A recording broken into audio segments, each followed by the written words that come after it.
I should Yeah, shave. Same here. Unshaven, well, unshaven and uncoiffed as well. Aha, your head must be getting cold, eh? Oh man, it really is like that. Yeah. I always feel like this is always like a gentle breeze on the head. You have to get used to it. Yeah. No, totally. No, I thought that was excellent. I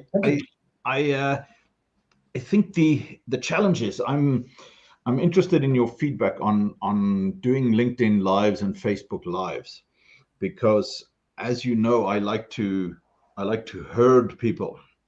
That sounds awful, but I find if there is a very strict start time, cutoff time, private group, not everybody can enter with authentic scarcity and authentic urgency, which are very different than the fake shit about, click here before midnight, before the price goes up to $17 million again. You know what I mean? I don't mean that, but where, like I just did my last workshop on how to essentially publish all your LinkedIn content in advance, so that not only can you take 10 days off from LinkedIn, come back to better results and better numbers when you get back, but really there's a massive saving if you decided to create all of your LinkedIn content on Saturday morning. Nice cup of coffee. I just did it yesterday, so I know the exact numbers. All of my LinkedIn content for the week took me less than an hour to create.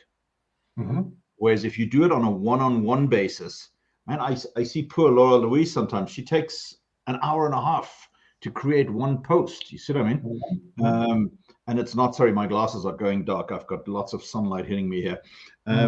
So, that's not an efficient frontier. You're better off schedule it all in advance, and then schedule 20 minutes in the mornings and maybe 20 minutes in the afternoon to come in and drive genuine engagement. Yeah. Okay. Yeah, sure. No, absolutely. That I agree with. Yeah. But I think the original question was about LinkedIn Lives versus Zooms. Where So I'm getting to the point, but thank you for keeping me on subject. So I created a workshop, and I said, okay, this is not going to be the usual free workshop. You have to actually pay $99 to attend the workshop. And I'm going to sell 25 seats because I like a small audience. I think it works much better than a big audience. And after 25 seats, and I literally in Kajabi, where I created the machine, I said maximum number of positions 25. So after 25, you can no longer sign up. And it works like a bomb, because people realize, oh, I need to actually make a decision here. I need to take action. Otherwise I'm going to miss this great content. And then a lot of people, will respond and say, oh, I'd love to participate, but I can't get there. And I'm like, okay, how about this? You can sign up and you will get the recording, but nobody else gets the recording. Only the people who actually signed up and paid the money will get the recording. And it worked really, really great. I mean, it was about a 3-hour workshop, and then afterwards I did another one-on-one session, which I recorded, added all the bonuses, and basically created a product in a morning. That's awesome. Yeah, stick with that, man. It's awesome. Brilliant. Yeah. So the reason why I'm getting to is because everybody says, why don't you do your LinkedIn training, on a Facebook Live or LinkedIn Live or anything like that? And I'm like, what? Then you're gonna have like 3 people there sometimes, and sometimes you might have 100 people, of which 3 of them are trying to blow up your crap and sabotage your very nice meeting. Well, look, I don't think it's necessarily an either or. I would say if this model works for you, the Zoom model where you just allow people, or I don't know if it's Zoom, but the Kajabi 25 max model, just milk that thing as much as you can. It's just that I think to get additional reach, to get just purely for discovery, try it out whether lives work for you, especially if you already, and you have a good audience on LinkedIn. You have 8,000-9,000 followers. So that should get, and they're quite nicely concentrated, right? So you get quite good engagement. They're very real followers, because I cut them down from 35,000, right? And how did you do that? That's manual work forever. absolutely awful manual work. I mean, in the beginning, it was very easy because I could literally, I put an assistant on it. I said, all right, take anybody who doesn't have a profile picture off. Take Yeah. anybody from the following 3 countries off, because Yeah. those people have T-Rex arms and they never pay for Yeah. stuff. Exactly. Take them off. Then the next thing was I said, take everybody off that hasn't ever posted anything, where there's not a single post on their Interesting. feed. You know what I mean? Yeah. So that got me down to about 12,000, and since then it's been manual, Mm. and it's very painful. And my machine basically is, for every new request I get, if I want to accept it, I have to take 2 old ones off. Mm-hmm. So my network is getting better and better and better all the time. And if people piss me off, I just go, "Coop, delete, off you go, bye-bye." You know what I Yeah. mean? But the interesting bit is, and I saw, God, what's her name? Shanae Morgan or something like that. She did a really clever thing the other day. She did a poll. And as you know, these polls are really annoying, and I'm experimenting with them too. So I'm also annoying people. But what she did, which was very, very, clever, in that she created a poll, which was like, do you want more business from LinkedIn? Yes or no, right? I'm just paraphrasing. It was better than that. It wasn't that obvious. And in the poll was a sign up to her event. And I thought that was very, very clever mechanism of using the poll, because the polls Okay. right now are getting double LinkedIn algorithmic weight.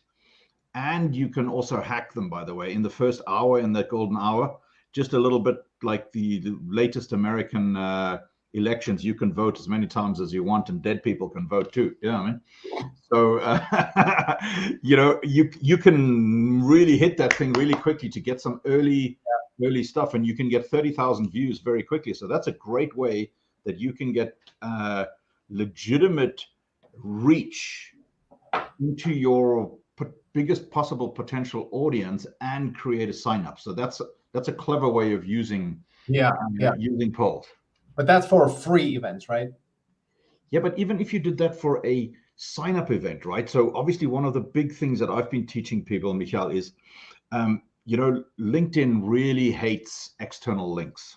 Yes. Because guess what? Goldman Sachs is paying them $3.5 million a month to have that stupid post that's right above yours.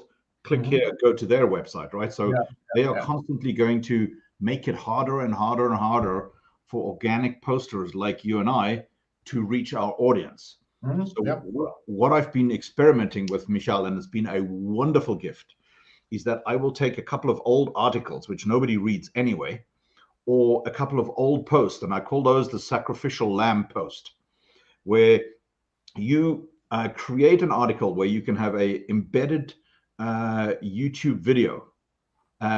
I don't know if I can show you screens or something like that here. I can just literally show you one if you want. I would love to. I don't know if you can you share? All right, let's give it a go. Do you see the controls? Share. There we go. Share slides, video file, share screen. Okay. Sharing screen is easiest with 2 monitors. Okay, I got like 12 here, so that should be fine. Share screen, and we're going to go with this one over here, because there is all sorts of crap on here. Quickly hide all the pornos. Don't worry, I'm just joking. Only joking and all. Okay. You're in the show. You can see that, right? Yeah. Okay. So check this out quickly. This was impromptu, so I didn't have this ready. So check this out. So I've got an article, which, as you know, Michael, nobody reads articles voluntarily anyway, right? Even though I've got 1,500 subscribers and they're climbing up by about 100 a month at the moment. I created an article which I sacrificed. I basically threw this article under the bus, and I did all the bad things, all the naughty things, embedded video in there on YouTube, which is super easy to do. There is Giuseppe, who you were giving credit to earlier, and blah, blah, blah. I pasted all sorts of stuff in here.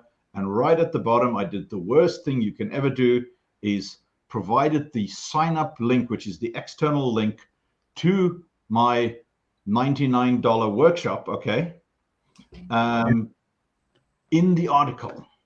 So now what's cool is I just grab that article link on top, and I can go and,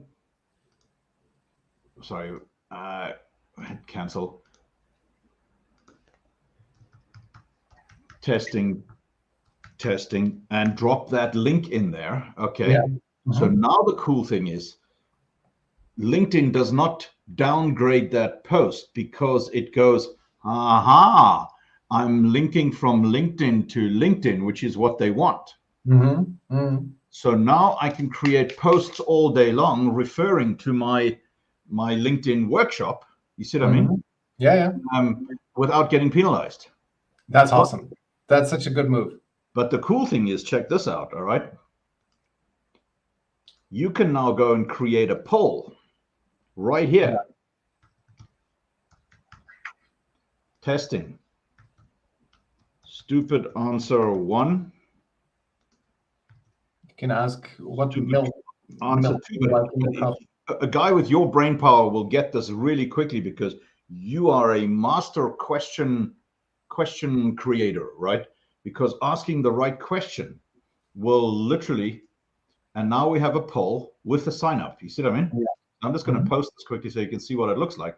So basically, you could put all of your text in here, have your sign up with a nice little emoji that shows the pointer, and still get the algorithmic weight of people answering these questions. So, that's great. That's awesome. Yes, that's going to get you a ton of reach. Okay, so I love that. You're very innovative. But then why do you say sacrificial lamb? I mean, that this article will not get much organic traction anyway? Well, generally articles, they don't get a lot of views if you just create an article by itself, okay? Let me show you real quickly. So let's go to articles. So until I started messing around with this, 80 views of my article here. Quick LinkedIn tips. I gave people, this is fantastic content. I'm basically telling people, do these 10 things on LinkedIn and you're just going to crush it, right? It's a really, really good article. What is that, like 80 views? That's just ridiculous. Now, obviously, now that I've caught onto this, I'm getting much more views, right? I'm here at 1,000 views. So you can see when I woke up to this whole thing. But generally, articles are absolutely dead. Whereas, like on a stupid post, right? All right, let me just delete this off here again. I'm constantly messing with my LinkedIn stuff. But on like some stupid post here, this is just me screwing around with. I'm watching a movie last night. I'm like, I wonder if people prefer Lord of the Rings or Harry Potter. You know what I mean? So I'm like testing this kind of stuff. But you just look at this. This is a silly auto-generated post that went yesterday, 3,000, 4,000, 5,000 views. You know what I mean? Video is still really, really low at the moment. But then video view is worth way more than a post view. Yeah. Because people have to at least watch 3 minutes, and then generally, if they watch for much more than that, and then they see your face, they see how you talk, so it's a much bigger brand impact than just text. So, I'm very pro video, even though the views are obviously way worse. Yeah, so what I tell my students to do, I say, look, come on, grab a pen and a paper and design 5 LinkedIn posts or 5 LinkedIn articles that you are going to need almost every day of your life. Yeah. Like one of mine that I have is a quick welcome and introduction, which I send to every new contact. I don't do a lot of outgoing connections request, but if I need to, I can quickly link to that. Then another one of them that I have that I send everybody who connects with me and within 30 seconds tries to sell me something. And I think that's really bad LinkedIn practice. And instead of getting all upset about it, I just send them to my video of why LinkedIn is like being at the dog park where we sniff each other's butts, right? And hey, they get the message, right? They get the message very quickly. Has anyone ever responded to this and become a client? Absolutely, totally. But it cuts people out because the people that are just here to in a very insincere way sell you some stupid thing that you never asked for in the first place, or the automated machines that go, Oh, dear Anric Blatt, I can see your great achievements as managing director of Global Fund Advisors LLC. Yeah, I mean, you know that's an auto bot. Yeah, I mean, Yeah, exactly. so that's like the second one. Then the third one is where I show like a freebie funnel entrance, where I show how I basically help people just like them with a similar type of problem, and I show it live with the focus of adding value. No call to action on that post. Nothing. Not asking you to sign up for anything. I don't want your second born child, whatever. Just value, right? And so on. And if you create those 5 posts as LinkedIn articles, now you can embed video, you can put graphics. But the best thing about it all is that your fans are going to come in and comment underneath that. So now anybody who's checking you out, who's stalking you in the background without announcing themselves, sees all of the social proof about you, where they can see how you show up. You see what I mean? Yeah, wait, but social proof is not great on articles. You No, don't but get a lot of engagement on that. sorry, I already closed the window, but let me do it again, okay? And I'll show you in a sec. Sure. Okay, and we'll go back to my very this was my table of contents for my workshop, by the way. So that you're seeing there, it's not. Let me just grab a new tab here and go back and show it to you quickly. All right. So LinkedIn. Apologies for the delay in getting this to you, but no problem. All right. So now let's go back to those articles, right? So here I have an article that is embedded with testimonials. Yep. Hey, all.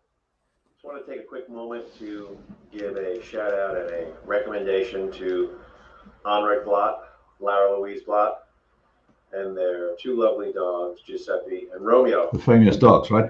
And there's another one, and there's another one. Then there's another one. There's some value. There's another one.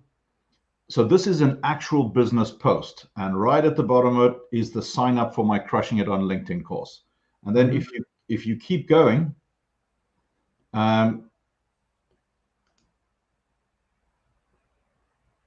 you will see lots of actual proof, social proof on the bottom on these links where people can go, oh man, you know what? I love your content, all that kind of stuff. Look at this guy here, Martin Keenan, right? It sounds cliche to say that investing $99 in Anric B's Crushing It on LinkedIn live workshop was the best investment I've made in years, but investing $99 in Anric's Crushing LinkedIn was the best investment I've made in years. Yeah, I mean, so like that, you see this kind of social proof. But what's also interesting, Michael, is that people can see how you turn up, what kind of person you are. And it makes it easier and it warms up the machine for them to actually contact you. Yeah. Yeah, and like you have a very unique style of being on LinkedIn. It's kind of, I would say 90% business, right? On top, 10% sarcasm. And I like it. I mean, it appeals to me. And I think people should have the right to stalk you before you ask them to sign up for anything. Absolutely. Let me see if I have another example. Got it. Okay, so the social proof is, I mean, articles generally don't get as much engagement, but given that you are driving traffic to them via the poll method and so on, that means they get considerably more, and then people engage more on these kind of articles. Yeah, absolutely. I mean, I'm getting plenty of comments on here. Yeah, I mean, that's good. With like testimonials right in the middle here. Yeah, I mean, just all over the place. So let me stop the screen share again. Bottom. Okay, there we go. I think this live thing actually works kind of nicely. I think the technology from StreamYard is excellent. Yeah, the tech is great. The tech is great. I mean, the thing is, I use it for as a basis for a podcast. So this will also become a podcast naturally. And I think that makes it worth it. I would say just doing the lives with the not huge audience that they get, I think that would probably not be worth it. But given that you can then slice it up into clips, those will then get a lot of views. Do you actually do that? Do you cut up things into clips, like a long form content? You know, I keep intending to, and I have a wonderful vault full of incredible training and stuff like that. I just have not had the time, so I need to find a video editor that could do that. Who's on my frequency. I think you have a person like that. I don't. So no, I haven't really bothered to do it, because any video editing work is very tedious. I mean, it's really, of course, you're doing this yourself, but people like that. I actually have a LinkedIn Live where I ran a training for how to quickly and easily find somebody doing that. So I'll send you that. It's a pretty straightforward process. You don't need to do a lot of work for it, and then you can just get yourself somebody. And like, video editing is so tedious. I really dislike doing it myself, and they just do it. I upload it to Google Drive. They download it. Got it done. Yeah. No, I mean, I have been tempted to try and find somebody on Fiverr or something like that who's an experienced video editor who can put the openings. But part of my mojo of why it works, you know, all my videos are unscripted, right? Unfiltered, unedited, and often unhinged. And it's actually, the little gig works for me because it allowed me to actually just be authentic and stop worrying about it. I don't have any scripts. I don't have nothing. So literally, as soon as the video is finished, I hit upload and up it goes, which obviously explains all the F-bombs that are in my videos and stuff. That's good. But the thing is that there's sometimes there's real gold that you drop in a call, in a coaching, a training call, that you probably would not have come up with, not as authentically presented. But maybe in your case, because you're very good off the cuff, you could simply say, that was a really good point. Let me make a video about it next time.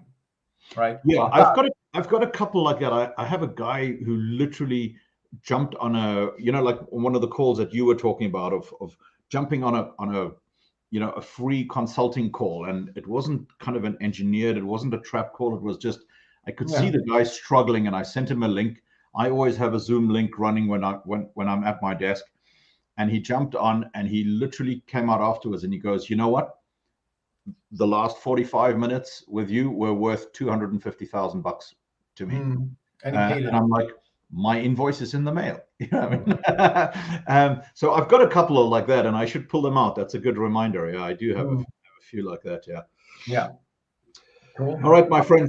So the big challenge that exists, maybe you and I can argue about it at some point, is how do you get the window shopping guys who want to have everything for free segue into actually becoming a client and putting their hands in their pockets? Because I mean, there are people that just will refuse to pay for anything, but they want to keep asking you questions, and even via DM, and you have to answer them and all that kind of stuff, you know? Well, given your recent comment on one of my posts where you say your conversion rate on sales calls is 90%, you seem to you have cracked that code. So it's easy if you do one sales call, right? No, but you know, I don't do a lot of sales calls. I am, despite appearances, I'm extremely shy and sensitive and introverted, and I don't. Yeah, I know, but I don't like to be rejected. You see, I mean, I get enough of that at home. So you know, I don't reach out to a lot of people, but my funnels are full of people that want to reach out to me. You see what I mean? So I'm lucky like that. And then if I do jump on a call, I have enough confidence to basically just spend the entire call helping them. Yeah, but the thing is, you won't. Got it. But you will not be selling. I think your most expensive product is somewhat to 300 grand or something like that. Yeah, but that's. You will not have somebody pay that online. You need to go on a sales call with them, no? They tend to, I think pretty much everyone except, you know, the first couple of people that signed up for that, most of them have been in my universe and through my network and inside my LinkedIn environment, and they've had enough time with me to go, you know what, this guy is not as stupid as he looks. Yeah, I mean, or so they've know you. They know me, and it's an upsell. Yes, and they've, you know, downloaded my course, and they're like, you know what, I want to work with this guy one-on-one. And I'm like, this is the cheapest way to do it. Join the mastermind. And then they see who's in it. And then they go, holy crap, I need to be part of this. You know what I mean? But if I didn't do all of this activity that you speak about all the time on LinkedIn, that whole thing would never work. You know, because it's easy to say, hey, why don't you just stop everything you're doing and only focus on this really high ticket stuff? Well, if I didn't do any of the other stuff, I would be the world's best kept secret. So I think that's why I so appreciate what you're doing on LinkedIn and, you know, other channels. And I try and jump on it wherever I can, because I go, you know what, there is a guy who's really like actually helping people here, and he's working his ass off. And, you know, he's up at 5 a.m. every morning, which I think is a brilliant thing, by the way, but I'm not joining you at all for that.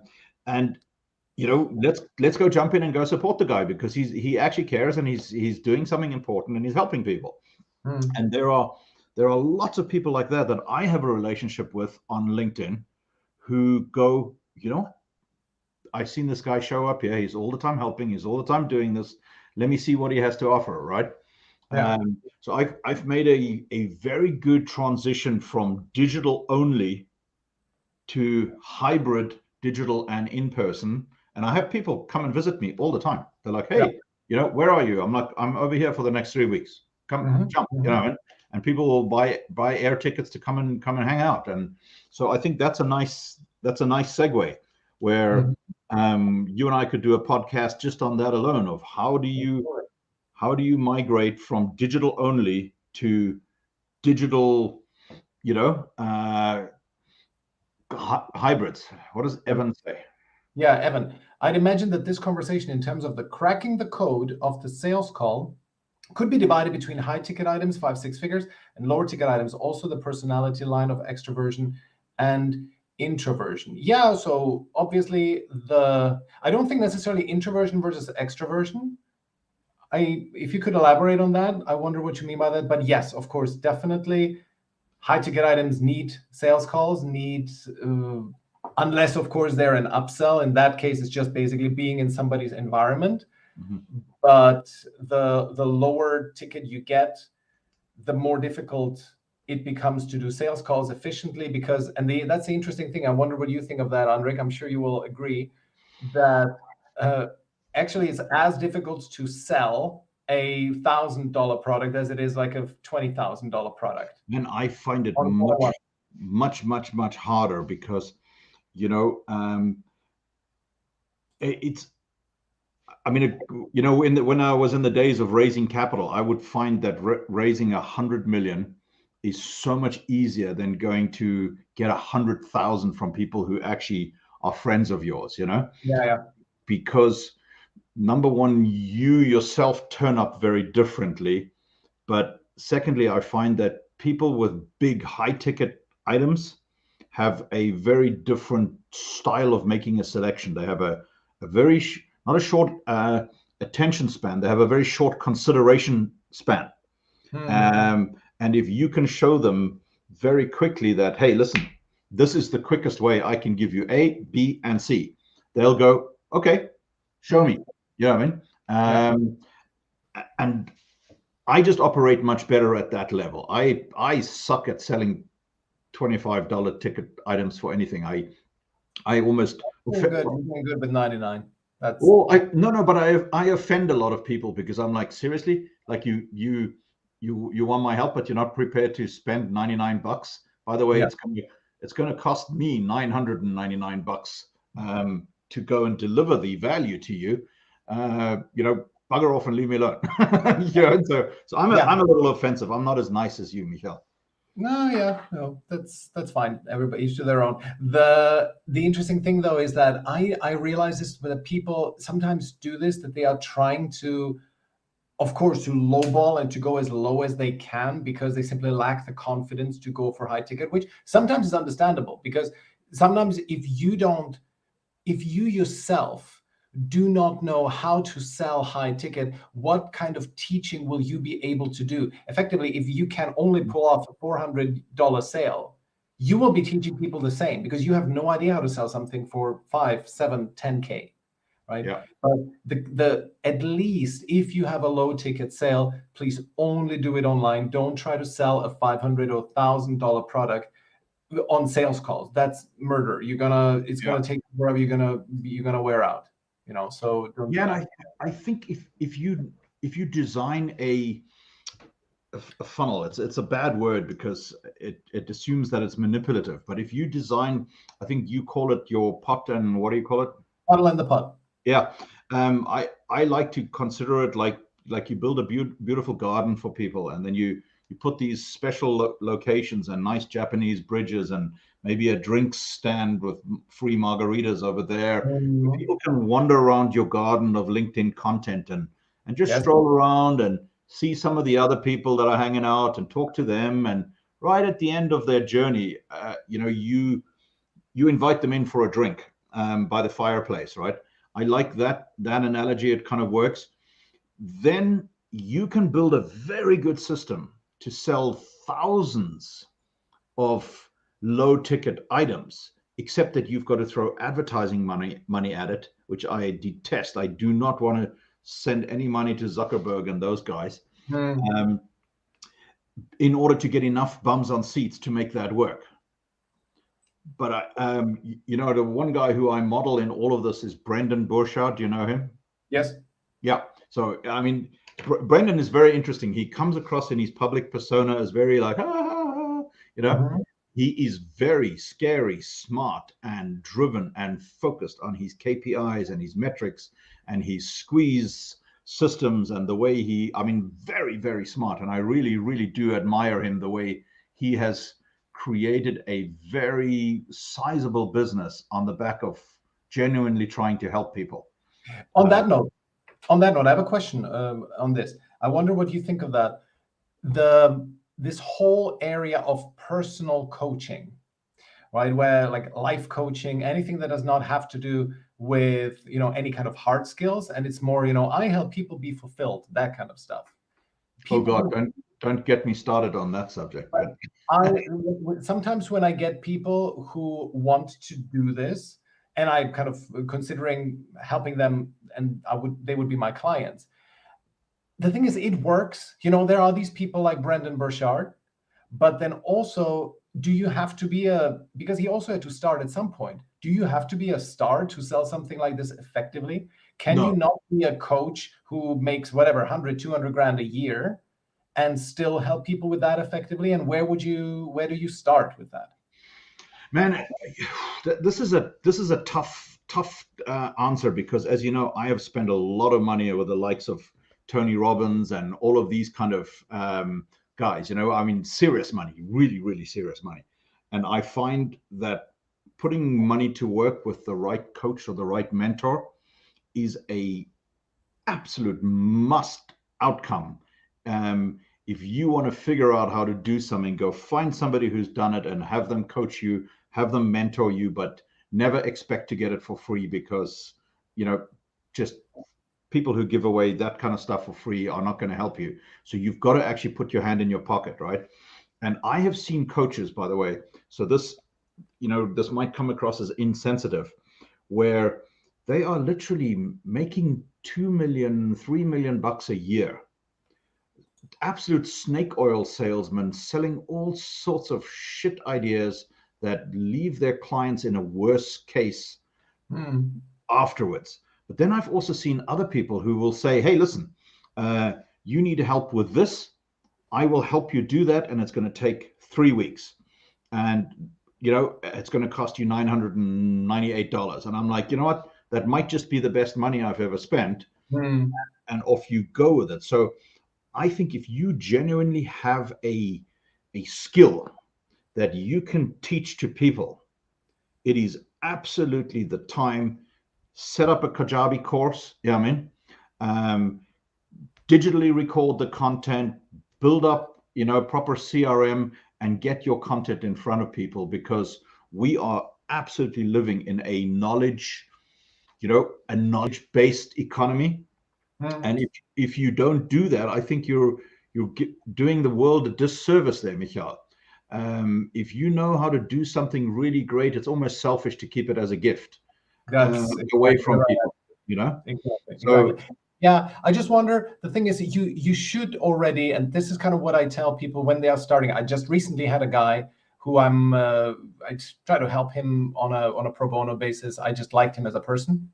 And he was like completely going from, oh, I could help companies do Instagram ads, or I could help people with resiliency coaching and so on, like everything, like literally, like no real strong competence. It's just that, which direction should I go to?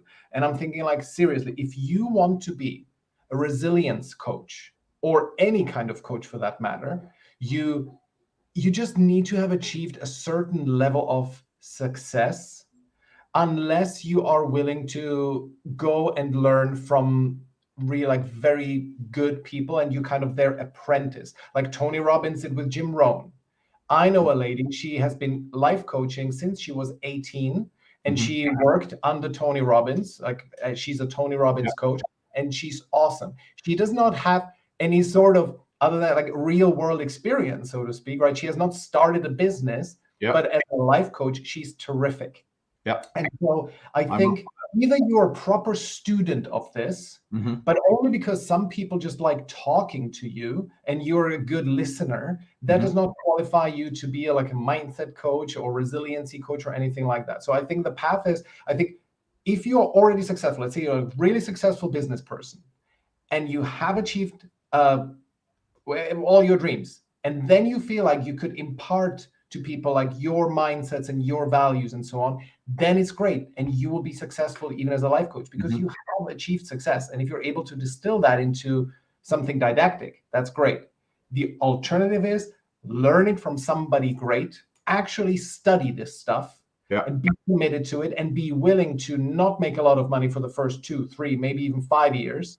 And then over time, once you really build your knowledge, you build your frameworks, then it's going to take off. But I think that's kind of my main point here. For anything like soft skills and life coaching and so on, that stuff is going to take way longer before you make money. If you know how to do ads, if you know how to do organic marketing, you're going to make money pretty quickly.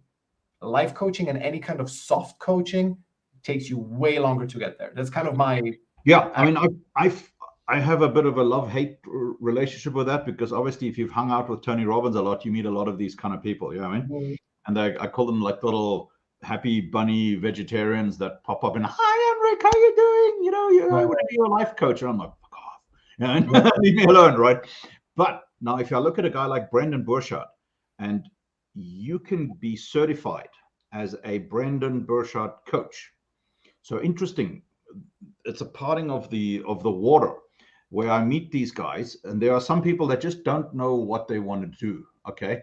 And they themselves are searching. So they fall into the trap and they sign up for this coaching, and then they become certified coaches. Yeah, I mean, and when you meet them, you go, oh God, I really shouldn't take any advice from you, because like, I mean, I don't think I have my shit together, right? But you have it less. You're not even close to my levels of chaos, right? Yeah. There are other people that have said, look, let me learn the system. And here comes the answer, Michael.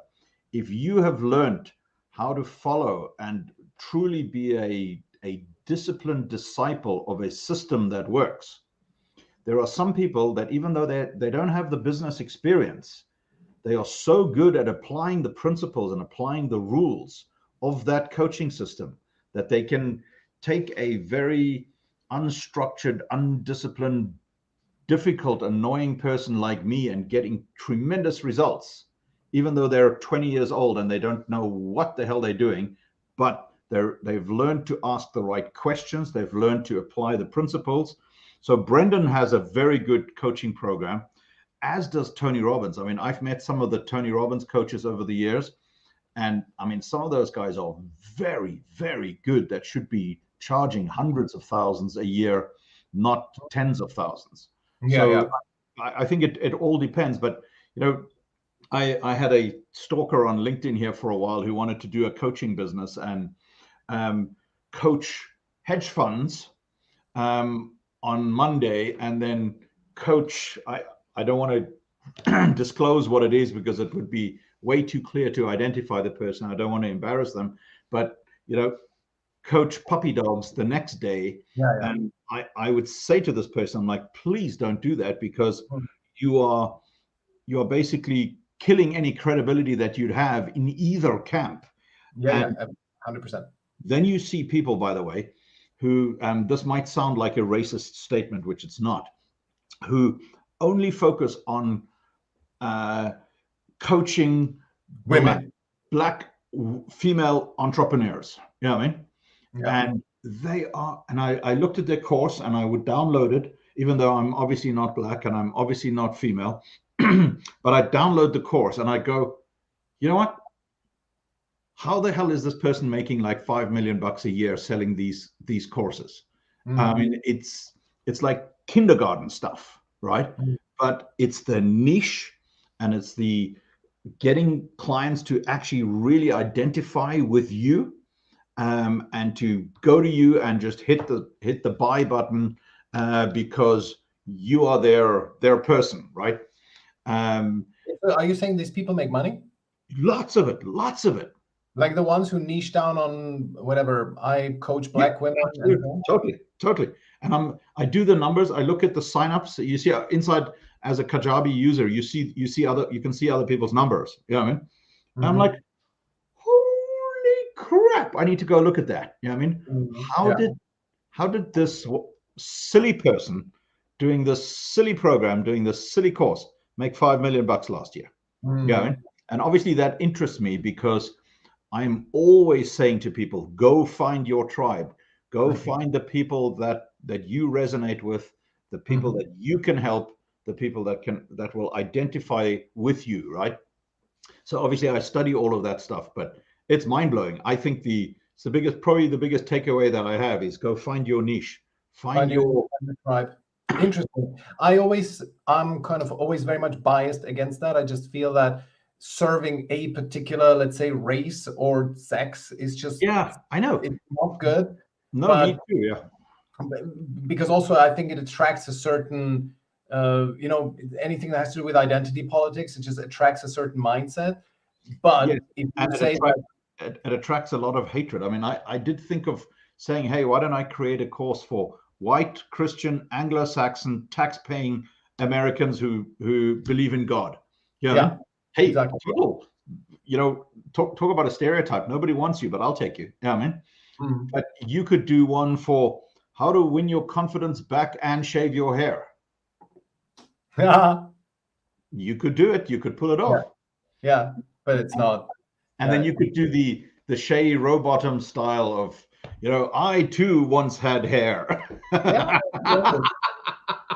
Anyway, she's very successful at it, but not my scene. Anyway, what does Evan say? I find Evan he's the guy that lives in Firenze, right? Yes. Firenze. So Evan asks, which do you believe is a more effective economic strategy? Sell to a tight demographic niche, or sell a specific tailored skill to a wider audience? It's a good question. What do you think, Anric? God, yeah, you can tell the guy really thinks. He really, really thinks about this stuff. Do you know who Dan Locke is? Yes. A very annoying guy on YouTube, but he really did teach me one thing. Go 2 inches wide and 2 miles deep. And if you are so well known in that niche, so that's a very tight demographic niche, but I would love to do a hybrid of what Evan is saying, is where you do a very tight, tailored skill to a audience that has that problem or that is looking for that result. I think demographics, unless of course you are, like our previous example where you are black and female and it's very clear that that's your audience. I don't think that the demographic stuff works. I certainly couldn't pull it off. Yeah, demographic is more, I think about, let's say, whatever, plumbers or like a job title, HR directors. That would be a demographic niche. Yes. So, okay, I'm with you on that. So my oldest son, he worked for years for a very successful company called Scorpion Marketing. They built a massive business, essentially doing these verticals, going after lawyers, and they have put more lawyers in business on billboards and websites than anyone else. And when he was working in the lawyers vertical, I thought, we should just kill all of you people right now and to do the world a favor, so there's fewer lawyers on the planet. But then they did the same thing with like plumbers and electricians. They went after these verticals. And I think in Evan's case, I mean, I don't know what Evan does. I absolutely think that a very, very tight niche is the way to go right in the beginning, because it's easier. It's easier to attract your audience if they know that you're talking to them. Yes, and I was talking about that recently in one of my recent LinkedIn lives. It does seem, if you said, for example, HR directors of technology companies in England, right? That's a very narrow niche. Okay, absolutely narrow. Or if you even say like tech, 200 to 500 people, HR directors, England. It does not get much more targeted than that. You probably are looking at like an audience of 500 people. I feel that this is like these days it's suboptimal because it's so easy to find that. Therefore, your competition will be so much higher of people who are also after the same niche. If instead you can solve a unique problem, you niche people according to that, right?